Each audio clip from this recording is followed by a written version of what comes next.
అగజాననపద్మార్కం గజాననమహర్నిశం అనేకదంతం భక్తానాం ఏకదంతముపాస్మహే యస్యో నామ రూపాభ్యాం యా దేవీ సర్వమంగళా తయోః సంస్మరణాత్ పుంసాం సర్వతో జయమంగళం.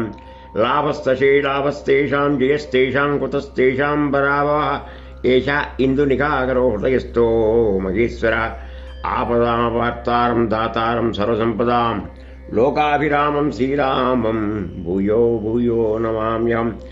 సర్వమంగళమాంగళ్యే శివే సర్వార్థసాధకే శరణ్యే త్ర్యంబకే దేవి నారాయణి నమోస్తుతే.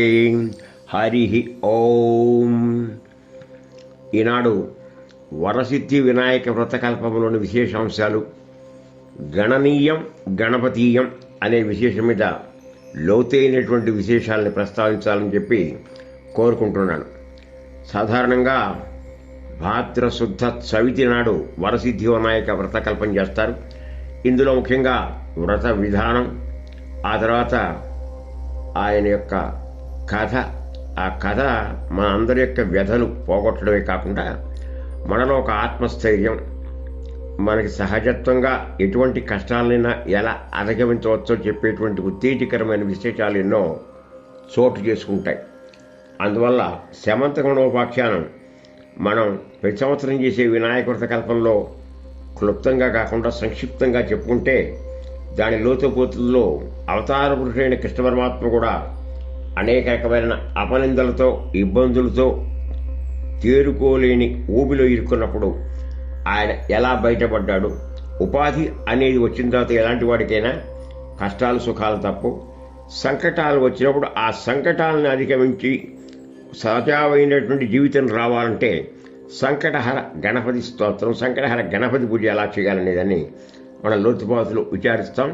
కనుక ఈ వ్రతకల్పంలో ముందర వినాయక ప్రార్థన అయిపోయిన తర్వాత ఆచమనం అంటే 3 సార్లుగా ఆచమనం చేయటం, సర్వదేవతలకి నమస్కారం చేయటం, నమస్కారం అయిపోయిన తర్వాత భూశుద్ధి, భూతోచ్ఛిడనం, చుట్టుపక్కల నుంచి మనం ఏదన్నా మంచి పని చేస్తే ఇబ్బంది పెట్టడానికి రెడీగా ఉంటాయి. వాటిని భూత విశాచాలు అంటారు. ఉత్తిష్టంతు భూత విశాచా ఏతే భూమి బాలకా ఏతేషాం అవిరోధేన బ్రహ్మ కర్మ సమారభే. చేసే ప్రతి పనిలోనూ ఒక అర్థం లేకుండా మన హైందవ సాంప్రదాయం కానీ సంస్కృతి కానీ మన ఋషులు ఏర్పాటు చేసిన కట్టుబాట్లు కానీ లేవని ముందు గౌరవించాలి. ఆ తర్వాత ప్రాణాయామం చేయటంలో ఉద్దేశం శరీరం అంతా అంతర్గత శుద్ధి. ఈ శుద్ధి పవిత్రమైన తర్వాత మనం అక్కడ ఉన్నటువంటి ఏ ప్రాంతం నుంచి చేస్తున్నామో ఆ దేశ కాలాది సంకీర్తనం. ఉదాహరణంగా విజయవాడలో అయితే మనం ఏం చెప్తామంటే యుగాలు, కల్పం, ఆ కల్పం అయిన తర్వాత ఏ యుగంలో ఉన్నాం, శ్రీశైలం ఈశాన్యంలో ఉన్నాం, కృష్ణా గోదావరిలో మధ్యప్రదేశంలో ఉన్నాం, అలాగే అయనం దక్షిణాయనం, భాద్రపద మాసం, శుక్లపక్షం, చతుర్థ్యం, వాసర అనగానే రేపు మనకి స్థిరవాసరలో శుభనక్షత్ర శుభయోగ శుభకరణ ఏమంగుణ విశేషణ విశిష్టాయాం శుభతితో అని చెప్పి గోత్రనామాదులు చెప్పుకుని మనవి మన పిల్లలందరూ చెప్పుకుని ఈ పని చేయటానికి కూడా నిర్విఘ్నంగా పరిసమాప్తం చేయాలి. కనుక ఆ గణపతిని పూజ చేయాలి. ఇది హరిద్రా గణపతి. పశు విఘ్నేశ్వరుని చేసి విఘ్నేశ్వరుని పూజ చేసేటప్పుడు 2 పాత్రలు ఏర్పాటు చేసుకోవాలి. అందులో మొదటిది ఒక కలశం, తర్వాత మనం ఆచమనం చేసి వదిలిపెట్టి నీళ్ళకొకటి. ఈ కలశాన్ని చక్కగా విష్ణు స్వరూపంగా త్రిమూర్త్యాత్మకంగా కలశస్య ముఖే విష్ణు కంఠే రుద్ర సమాశ్రిత మూలే తత్ర స్థితో బ్రహ్మ మధ్యే మాతృగుణాస్మృతా కుక్షౌతు సాగర సర్వే సప్తదీపా వసుంధర ఋగ్వేదో యజుర్వేదో సామవేదో అధర్వణ అంగైశ్చ సహితా సర్వే కలశాంబు సమాశ్రితా. ఈ యొక్క దీంట్లోకి మన భావన మాత్ర సంతుష్టాయ నమః. ఎవరు భగవంతుడు లేక భగవతి, ఆ గంగా యమున గోదావరి కృష్ణ ఆహ్వానించాలి. ఆహ్వానించిన తర్వాత ఆ జలంతో ఆ కలశోదకంతో మనం చేసే పూజా ద్రవ్యం మీద ఆ యొక్క దేవుడి మీద చెయ్యాలి.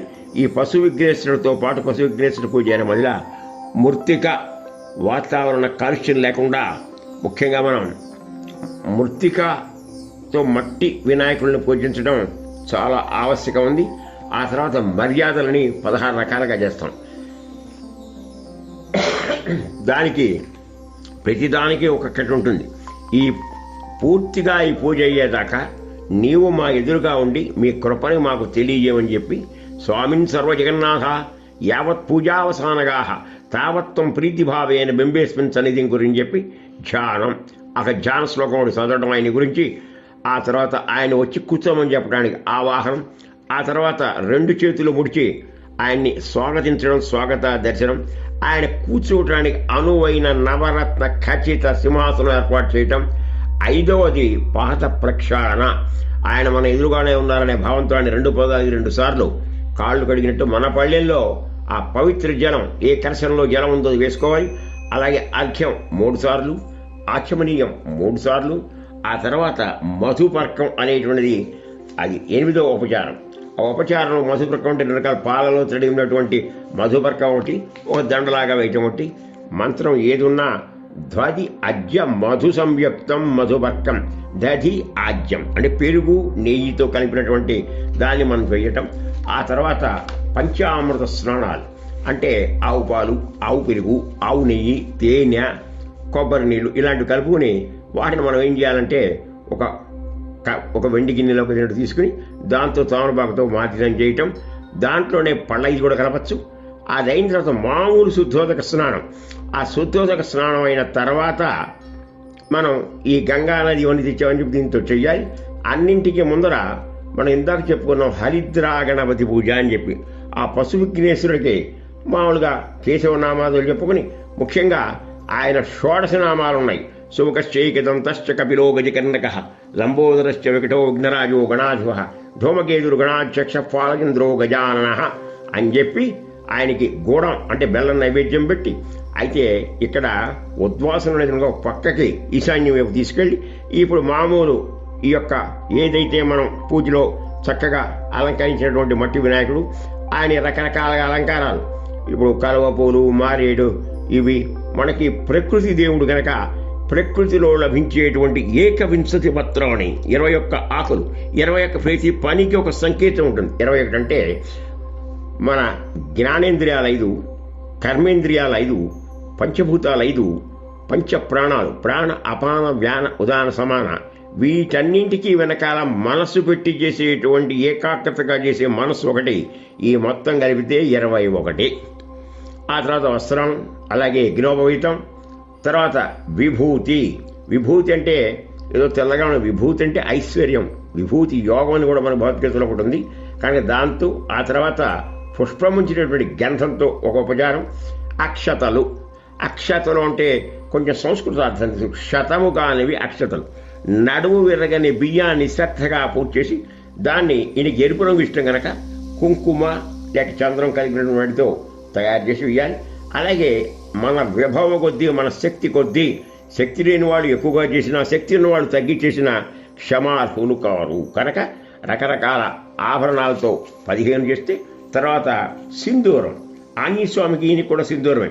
అయితే ఆంజనేయస్వామి సింధూరం పాదాలకు చేస్తాం, గణపతికి ఈ యొక్క గడ్డ మెడ దగ్గర చేస్తామన్నమాట. అలాగే రకరకాల పుష్పాలతో చేసి ఆ పుష్పాలలో కూడా ఆయనకి ఎక్కువ ఇష్టమైనటువంటి ఈ గన్నేరు అలాంటి వాటితో ఒక్కొక్క అంగమునకు పాదాలకి ఒక పూజ.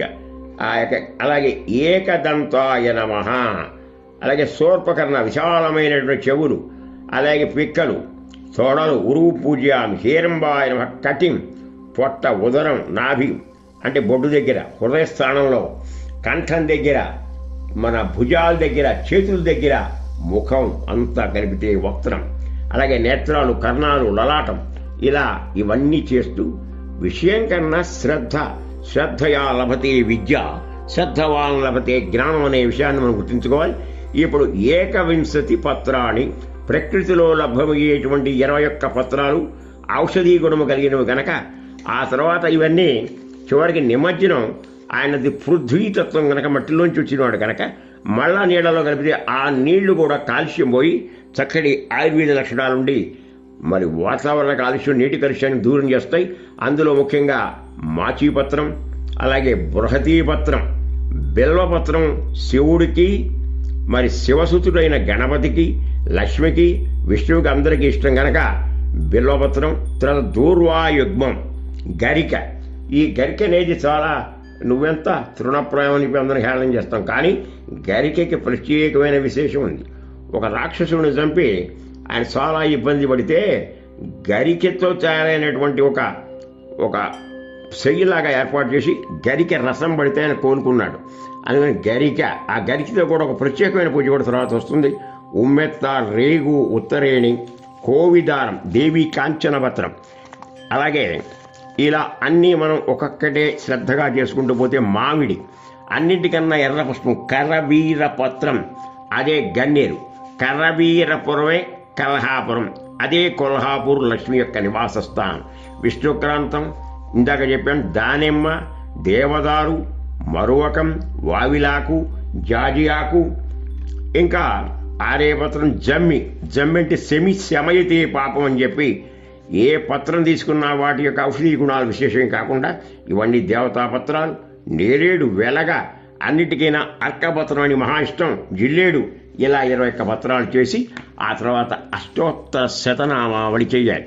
అష్టోత్తర శతనామావళికి అందరికీ లభ్యమయ్యే విషయమే 108 నామాలు. అందులో కొన్ని నామాలు కూడా మనకి విచిత్రంగా నిదానంగా అర్థస్ఫురణ శబ్దస్ఫురణతో చూస్తే విఘ్నకర్త్రే నమః, విఘ్నహంత్రే నమః అంటే విఘ్నాలు ఏదన్నా ఉంటే ఏ ఇబ్బంది కలిగించే విషయాలైనా మానవుడు ప్రయత్నిస్తే దానికి తొలగించే కర్త ఆయనే. మనం సజావుగా జరగాలని ప్రార్థిస్తే ఆ ఎదురైన విఘ్నాలని హంత్రి తొలగించేవాడు కూడా ఆయనే అనే అర్థం మనకు వస్తుంది. ఆయన ప్రథమ పూజనీయుడు. కొద్దిసేపులో ఆయన తత్వాన్ని గురించి చెప్పినప్పుడు ఈ విషయాల్ని మనం విశేషంగా చెప్పవచ్చు. ఇది అయిపోయిన తర్వాత ఆ దుర్వాయుగ్మ యొక్క ఒక ప్రత్యేకమైన పూజ ఉంటుంది. ఆ తర్వాత పానీయాలు, బిల్వాలు, ఆ తర్వాత ఆ వరసిద్ధి వినాయకుడికి మన విభవము కొద్దీ ఎటువంటి ఆహారంలో ఇబ్బంది లేక కేవలం ఆవిరితో ఉడికి కప, విత్త, పైచ ఇలాంటి బాధ లేనటువంటి కుడుమునే మోదకము అంటారు. మోదం అంటే ఆనందం, ఆనందాన్ని కలిగించేటువంటి వంట. ఇవి కాక ఇంకా మన శక్తి కొద్దీ శ్రద్ధ కొద్దీ చేసే భక్ష్య, భోజ్య, లేహ్య, చోహ్యాది మహానైవేద్యాలు, నారికేళాలు, పళ్ళు, దానిమ్మ పళ్ళు, జామ పళ్ళు, ఇలా ఇవన్నీ ఇచ్చి పానీయం కోసం ఒక గుడోదకం ఇవ్వటం, ఆ తర్వాత చేతులు కడగటం, తాంబూలం ఇవ్వటం. తాంగీవనం ఇచ్చినప్పుడు పూగీఫల సమాయుక్తం, నాగబలి దళేరియుతం, ముక్తాచూర్ణ సమాయుక్తం, తాంబూలం ప్రతిగృహ్యతం. ఏదో సున్నం వేసి 2 ఒక్కలు వేసి తమలపాకులో పెట్టడం కాదు. శాస్త్రీయంగా చెప్పాలంటే ముక్తాచూర్ణం, ముత్యాన్ని అరగదీసి వచ్చినటువంటి దాంతో చేసేవాళ్ళు. అది పూర్వం ఉన్న విషయం. ఆ తర్వాత ప్రత్యేకమైన దుర్వాయుగ్మంలో మనకి ఎటువంటి పూజ ఉందంటే 10 రకాలుగా గణాధిపాయ దుర్వాయుగ్మం, ఉమాపుత్రాయ నమః దుర్వాయుగ్మం, అఖువాహనాయ నమః దుర్వాయుగ్మం, ఈశపుత్రాయ నమః దుర్వాయుగ్మం పూజయామి, వినాయకాయ నమః దుర్వాయుగ్మం పూజయామి, సర్వసిద్ధిప్రదాయ నమః దుర్వాయుగ్మం పూజయామి, ఏకదంతాయ నమః దుర్వాయుగ్మం పూజయామి, యభవక్త్రాయ నమః దుర్వాయుగ్మం పూజయామి, మోషకవాహనం పూజయామి, మోషకవాహనాయ నమః దుర్వాయుగ్మం పూజయామి, కుమారగురవే నమః దుర్వాయుగ్మం. ఆ తర్వాత ఆ వరములిచ్చేటువంటి వరసిద్ధి వినాయకుడు. మీరు గమనించారో లేదో, శ్రావణ మాసంలో వచ్చే లక్ష్మివారిని వరలక్ష్మి అన్నారు. భాద్రపదంలో వచ్చేటువంటి ఆయన్ని వరసిద్ధి వినాయక. కనుక ఆయన సువర్ణ దివ్యమంత్ర పుష్పం సమర్పించి ఆ తర్వాత ప్రదక్షిణం చేయటం చాలా ముఖ్యం. అన్నింటికి మించి అపరాధి సహస్రాన్ని క్రియంతి అహర్నిశమయ దోషోయమామిచ్చి భద్రదాయక, ఉమాసుత, లేకపోతే శివసుత అని చెప్పి మొట్టికాయలు పెట్టుకుని తిరుగుతూ ఉంటారు. అది కూడా పాటించాల్సిన విషయం. ఈయన అన్ని దేవతల్లో ముఖ్యంగా మనకి శివుడు అభిషేక ప్రియుడు, విష్ణువు అలంకార ప్రియుడు, ఇకపోతే సూర్యుడు నమస్కార ప్రియుడు, గణపతి తర్పణ ప్రియుడు. 4,44,444 తర్పణాలు ఇస్తుంటారు శాస్త్రం తెలిసిన వాళ్ళు. మళ్ళీ ఇదే దానం కూడా ఉంది. బ్రాహ్మడికి వాయన దానం అంటే ఫలదక్షిణ సహితంగా ఒక 10 మోదకాలు ఇవ్వటం. ఇవన్నీ మనకి చాలా విశేషమైన విషయాలు. ఆ తర్వాత ఉచ్చైస్వరంతో హాయిగా విఘ్నేశ్వరుని మంగళహారతి పాడుకున్న తర్వాత శ్రద్ధాసక్తులతో కథని జాగ్రత్తగా వినాలి. వినేటప్పుడు అనేకాగ్రతకి స్వస్తి చెప్పి ఏకాగ్రతగా వినాల్సినటువంటి ఆవశ్యకత వస్తుంది. కనుక శమంతక మనోపాఖ్యానం అనేది ఇందులో ముందు. దీనికన్నా ముందుగా మనం గమనించాల్సింది మొట్టమొదట బోళాశంకరుడు గనక అందరి రాక్షసులు ఏం అడిగితే వాళ్ళకి వాళ్ళ సరఫలాన్ని మెచ్చి ఇస్తూ ఉండటం. అలా గజాసురుడు అనేవాడు ఆయన గురించి తీవ్రమైన తపస్సు చేసి వాడి భక్తి ప్రపత్తులతో ఆయన్ని ప్రసన్నం చేసుకుని తన ఉదరమునందే ఉండమని చెప్పి కోరటం, దానికి తగినట్టుగా ఆయన ఒప్పుకోవటం. ఎప్పటికీ పార్వతికి ఎక్కడ భర్త వెళ్ళాడో జాడ తెలియక ఈయన బోళాశంకరుడు కనుక ఎవరో మోసగించాడని తెలిసి అన్నగారు ఆయన విష్ణుమూర్తికి చెప్తే విష్ణుమూర్తి విషయాన్ని గ్రహించుకుని ఆ గజాసురుడి యొక్క భవనం వద్ద రకరకాల మేళవాద్యాలతోనూ ఆయన వాహనం అయినటువంటి ఆ యొక్క నందితోనూ బయలుదేరి వెళ్ళారు. విపరీతంగా ఉత్సాహంగా చేశారు. ఆ ఆనందంలో ఆ గజాసురుడు ఏదైనా వరం కొనుక్కోమంటే ఇది శివుడు వాహనం గనక ఆ శివుణ్ణి ఆయనకి ఇచ్చేయమని చెప్పి ప్రార్థిస్తే అన్నమాట తప్పకూడదు గనక రాక్షసులు ఇచ్చాడు. అంత నందిని పేరు లభిస్తే తన శృంగాలతో అతను పొట్ట చీల్చి ఆ యొక్క శివుణ్ణి బయటికి తీసుకొచ్చింది. అంతకుముందు గజాసురుడు చెప్పాడు, మీరు ఏ చేసినా ఇంతకాలం నా ఇందు ఉన్నారు కనుక నా యొక్క చర్మాన్ని మీరు ధరించండి, నా తలని 3 లోకాలలో గుర్తింపబడే విధంగా దాన్ని ఏర్పాటు చేయండి అని చెప్పాడు.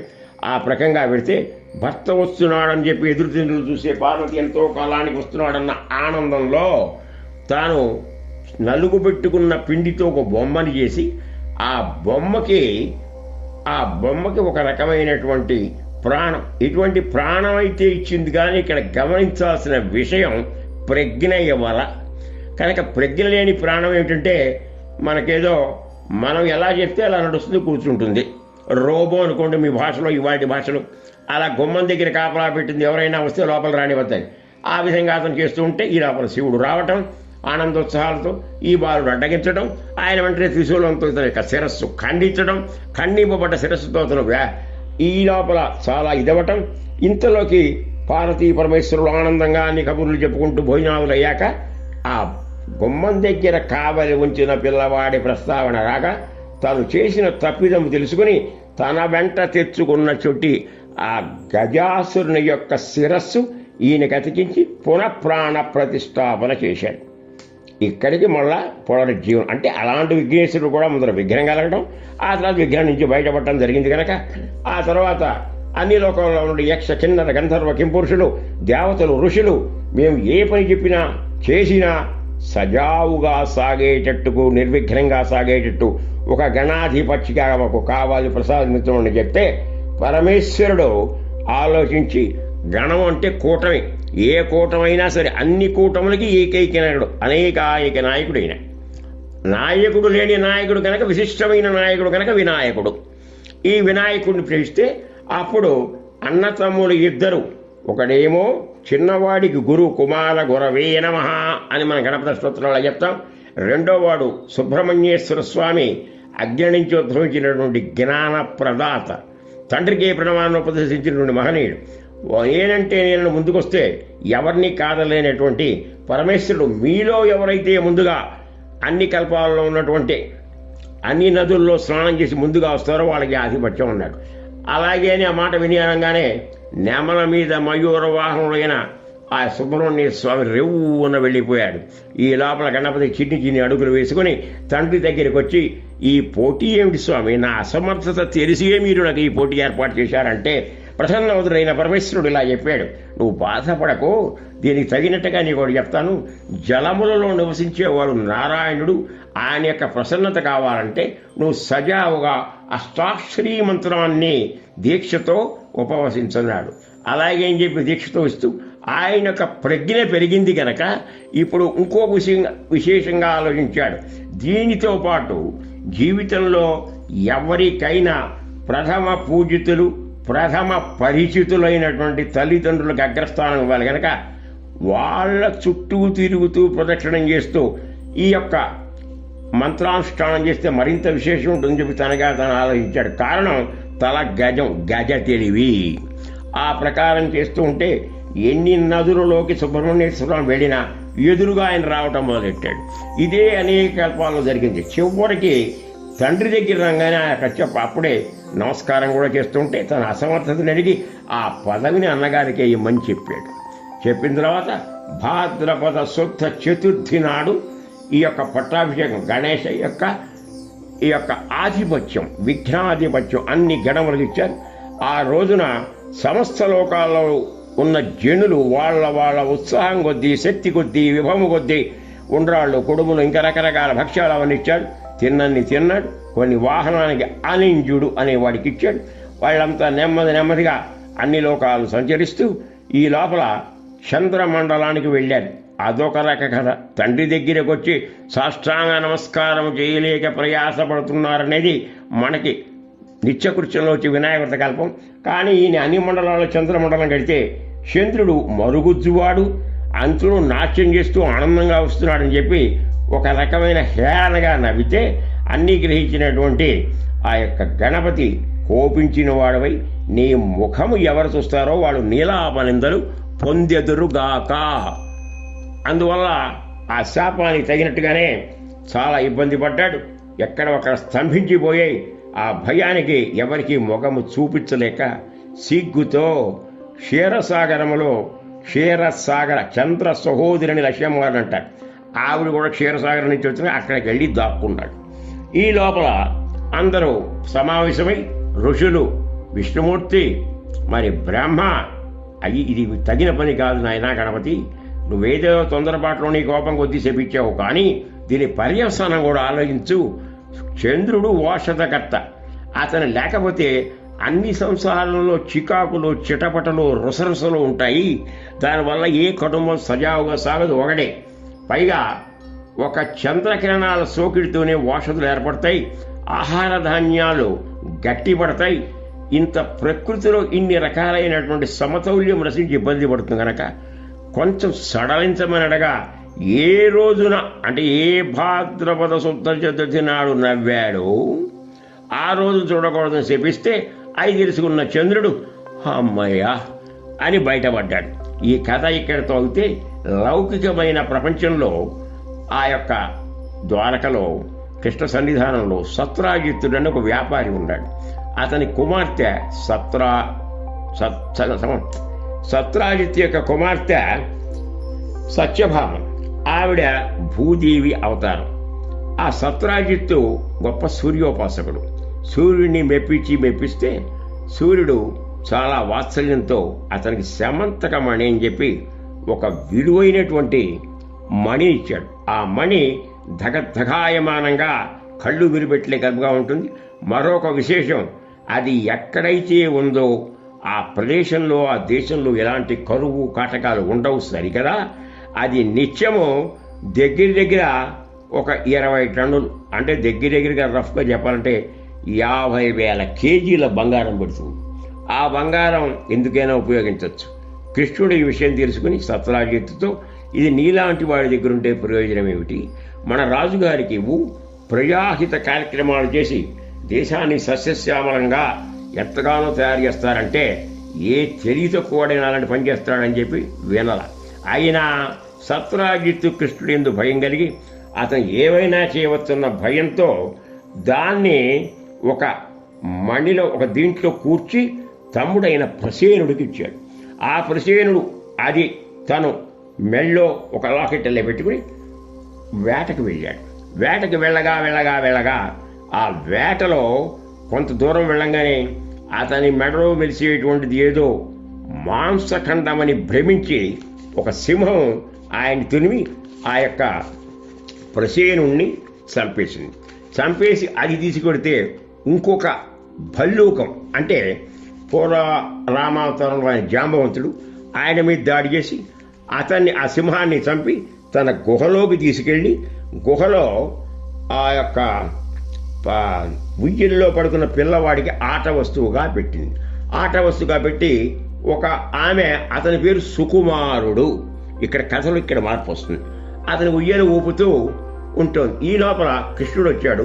కృష్ణుడిని చూడగానే వయస్సులో ఉన్నటువంటి జాంబవతి అన్ని విధాల ఆకర్షింపబడి మోహించింది. తండ్రి నిద్రలో ఉన్నాడు జాంబవంతుడు, ఎక్కడ లేస్తాడన్న భయం కొద్దీ ఒక పరోక్షంగా ఒక పాట పాడుతూ జోలపాడింది. ఏమిటంటే అది సింహప్రసేనమవధీ సింహో జాంబవతాహత సుకుమారకమారోధీ తవహేష శమంతక. అంటే కథ కొంత చెప్పింది. ప్రసేనుని వధించిన సింహమును జాంబవంతుడు వధించి శమంతక మణిని తెచ్చను. ఓ సుకుమారుడా, నువ్వేం ఏడవకు, ఈ మణి నీదే అనే అర్థంలో చెప్తే కొంతసేపటికి ఆ జాంబవంతుడికి మెలకు వచ్చి బయటికి వచ్చాడు. బయటికి రావటం రాగానే చూడంగానే ఈమె మాట్లాడలేదు, పక్కకు తప్పుకుంది. వీళ్ళిద్దరి మధ్య దానికోసం ద్వంద్వ యుద్ధం చాలా రోజులు జరిగింది. ముష్టిఘాతాలు, చెట్లతో వాటితో 21 రోజులు యుద్ధం జరిగింది. మీరు గమనించండి, మళ్ళీ 21 వచ్చింది. అక్కడ ఏకవింశతి పత్రాన్ని, ఇక్కడ యుద్ధం 21 రోజులు. క్రమంగా జాంబవంతుడి యొక్క బలం తగ్గి అప్పుడు గ్రహించాడు, ఈయన ఎవరో కాదు, పూర్వావతారంలో నా తెలివి తక్కువదనంతో మీతో ఒకసారి యుద్ధం చెయ్యాలి, ద్వంద్వ యుద్ధం చేయాలని కోరాను. ఇప్పుడు అది సాధ్యపడదు. తదనంత కాలంలో చెప్పి నాకు ఆయన వాగ్దానం ఇచ్చారు. ఆ రాముడే ఈ కృష్ణుడు తెలిసి పాదాల మీద పడ్డాడు. అప్పుడు ఆ జాంబావతి అంటే ఉయ్యాల ఊపి ఆవిడ పెద్దది, కానీ మామూలు కథల్లో ఉయ్యాల్లో ఉన్నదే జాంబావతి అన్నాడు. తప్పు. చిన్న పసిపిల్లని తీసుకెళ్ళి ఎట్టబెట్టాడు. వాస్తవిక దగ్గరగా ఉండాలి కాక. అందువల్ల ఆ జాంబవతిని కృష్ణుడికి ఇచ్చి సాగనంపాడు. ద్వారకా నగర పౌరులంతా వచ్చారు. ఈ సత్యాన్ని తెలిసింది. శమంతకమణిని సత్రాజిత్తుకి ఇచ్చి పెద్ద సభ ఏర్పాటు చేశాడు. సత్రాజిత్తు కూడా పశ్చాత్తాపడ్డాడు, కృష్ణుని క్షమించమన్నాడు. కన్యారత్నమైన సత్యభామని, మణిరత్నమైన శమంతకమణిని, గోపాలరత్నమైన శ్రీకృష్ణుని సమర్పించాడు. శమంతకమణి సత్రాజిత్తునికే ఇచ్చేసాడు. నాకైతే అక్కర్లేదు, ఇప్పుడు పడ్డ మాటలు చాలు, కానీ నీ శమంతకమణిని ఉంచు వెనక్కి ఇచ్చాడు. ఈలోగా కృష్ణుడికి మంచి పని పడింది. ఏమిటంటే ఆ కుంతీదేవి, ఆ పాండవులు లక్క ఇంట్లో కాలిపోయారని తెలిసి అక్కడికి దాదులు వెనక బయలుదేరి వెళ్ళాడు. అయితే ఆయనకి తెలుసు వాడు సజీవులుగానే ఉన్నారని, అవతార పురుషుడు గనక. అయితే మరి మర్యాద ఉంటాయి కొన్ని మర్యాదలు. ఆ కుటుంబ పెద్దయిన ధృతరాష్ట్రుణ్ణి ఓదార్చడానికి వెళ్ళాడు. ఈ లోపల విషయం జరిగింది. ఈ కృష్ణుడికి సత్యభామతో వివాహం జరపకముందే యాదవులందు 3 ఉన్నారు. శతధన్వుడు, కృతవర్మ, అక్రూరుడు. మంచి ప్రముఖులు, మంచి వ్యాపారవేత్తలు. సత్యభామని మామ ఎవరో ఇమ్మనని చెప్పి అడిగారు. అలాగే అన్నాడు. కానీ మాట తప్పి ఇప్పుడు కృష్ణుడికి ఇచ్చాడు. వాగ్దాన భంగం అయిందని చెప్పి వాళ్ళు కక్ష పెంచుకున్నారు. అందులో అక్రూరుడు, కృష్ణ భక్తుడు, ఈ జరిగిన పరిణామాలు చికాకు పడి ఆయన కాశీనగరం వెళ్ళిపోయాడు. ఇందులో ఈ శతధనుడు అనేటువంటి వాడు ఈ మణిని కాజేసి ఈ కాశీకి వెళ్ళేటువంటి అక్రూరుడి యొక్క పూజ సామాగ్రిలో రహస్యంగా పెట్టాడు. ఆ తర్వాత నెమ్మదిగా ఆ మణిని అక్రూరుడికి పారిపోయాడు. ఈ తెలిసిన కృష్ణుడు హస్తినాపురానికి వచ్చి సత్యభామను ఓదార్చి, వాడు తండ్రి పోయాడు కదా సత్రాజిత్తు. ఈ లోపల ఎందుకు ఇలా జరిగిందని ఆలోచిస్తే కావాలనే మళ్ళా సత్రాజిత్తును చంపి ఇచ్చినట్టే ఇచ్చి మళ్ళా దొంగతనం చేశాడని మళ్ళా ఇంకొక అపనింద వచ్చింది. ఎలా ఈ యొక్క అపనిందని తెలుసుకోవడానికి ఒక పక్కేమో మణి నా యొక్క ఉయ్యల్లో కట్టి ఆటబొమ్మగా పెట్టారు మా తమ్ముడు కోసం, సుకుమారుడి కోసం అని ఒక రకంగా జాంబవతి కొంచెం కిన్నురాలై మనస్సులో ఒక విభేదం భర్త మీద చోటు చేసుకుంది. మా తండ్రి సూర్యవరం వల్ల పొందాడు, ఈ చేసిన సత్యభామ కొంచెం కిందుకు వహించింది. వీళ్ళిద్దరిలా ఉండగా ఈ అపనింద తొలగించుకోవాలని చెప్పి బలరాముడి సహాయంతో ఆ యొక్క శతధనువుణ్ణి వెంటబడ్డాడు. పరిగెత్తి శతధనుని పట్టుకున్నాడు. అతన్ని ఆ ద్వంద్వ యుద్ధం చేశారు. ఆ యుద్ధంలో శతధనువుడు మరణించాడు. అయితే అతను ఒళ్ళంతా గాలిస్తే ఎక్కడా మణి దొరకల. అప్పుడు బలరాముడు అన్నాడు, నువ్వు నన్ను సాక్ష్యంగా తీసుకొచ్చావు, కానీ నీ చేష్టలు నాకు తెలియను కాదు. చిన్నప్పుడు ఏదో ఆటకాయితనంగా నవనీత తీరుడు అనిపించావే, కానీ నువ్వు ఎప్పటికప్పుడు ఇలాంటి పిచ్చి పనులు చేస్తూనే ఉంటావు. నా మనసు విరిగిపోయింది నాయన, ఇంకో చోటకు వెళ్ళిపోయాడు. ఈ కథలో మనం గమనించాల్సింది ఏంటంటే, మనకి అదృష్టంగా లభించేటువంటి మణి కానీ, వజ్రం కానీ, వైఢూర్యం కానీ దాన్ని శౌచ్యంగా పవిత్రంగా చూసుకోవాలి. బాహ్య శౌచ్యము లేక ప్రసనుడు ఆ అడవిలో ఉండి ఆ శరీరం కంపు కొట్టడం వల్ల, ధరించడం వల్ల, ఆ ఎఫెక్ట్ వల్ల ప్రసేనుడు మరణించాడు. అంత శౌచము లేక అనరాని మాటలు అనటం వల్ల శ్రీకృష్ణుని అవమానించడం వల్ల సత్రాజిత్తు మరణించాడు. పరమ భక్తుడైన అక్రూరుడు తాత్కాలికంగా భగవద్విరోధ భావం పొందడం వల్ల మనశ్శాంతికి తీర్థయాత్రలు వెళ్ళాడు. ఇలా ఒక్కొక్కళ్ళు వచ్చే పరిణామాలు తెచ్చుకోబోతున్నారు కనుక అక్రూరుడు మాత్రం బాహ్యాభ్యంతర శౌచాలయం వల్ల కాశీక్షేత్రంలో గంగ వల్ల పునీతుడై పొంది ఏం చేశాడయ్యా అంటే, అక్కడ ఆయన ఉన్నంతకాలం కాశీలో అతివృష్టి, అనావృష్టి, కరువు కాటకాదులు లేక చాలా ఇదిగా ఉన్నాడు. అప్పుడు కృష్ణుడేమో బలరామునితో నిందింపబడ్డాడు. ఇట్లా కృష్ణుడేదో మాయ చేశాడని బలరాముడు అన్నాడు. ఇట్లా అనేక రకాలు జరుగుతుంటే ఈ యొక్క శశివర్ణుడు అంటే తెల్లని వర్ణం గల మహాగణపతి అన్ని లోకాలకి వెడుతూ ఉంటే ఇందాకే చెప్పుకున్నాం ఆ యొక్క చంద్రుణ్ణి శపించడం, ఈ రకంగా అవటం, తర్వాత ఆయన క్షీర సముద్రంలో దాక్కోవటం, జన్మించిన తర్వాత మన క్షీర సముద్రంలోకి బయటకు పట్టడం. దీనివల్ల ప్రజలలో ఏదో గాలి లేకుండా పోగా అనేక రకాలైన అవకతవకలు ఏర్పడ్డాయి. ప్రజల మనశ్శాంతి కరువయ్యాయి, ఆహ్లాదం పోయింది. దేవతలు ఋషులంతా బ్రహ్మగారికి పోయి ఉపాయం ఏమిటని బ్రహ్మగారిని అడిగారు పెద్దవాడు కనుక. భాద్రపద శుక్ల చవితి నాడు నక్తవ్రతం చేయమన్నారు. పగటి ఉపవాసం, సాయంత్రం మోదకాలు, పండ్లు, కుడుములు, ఇవన్నీ ప్రత్యేకించి చాలా ముఖ్యమైనది దోస పండు, బహుబీజం.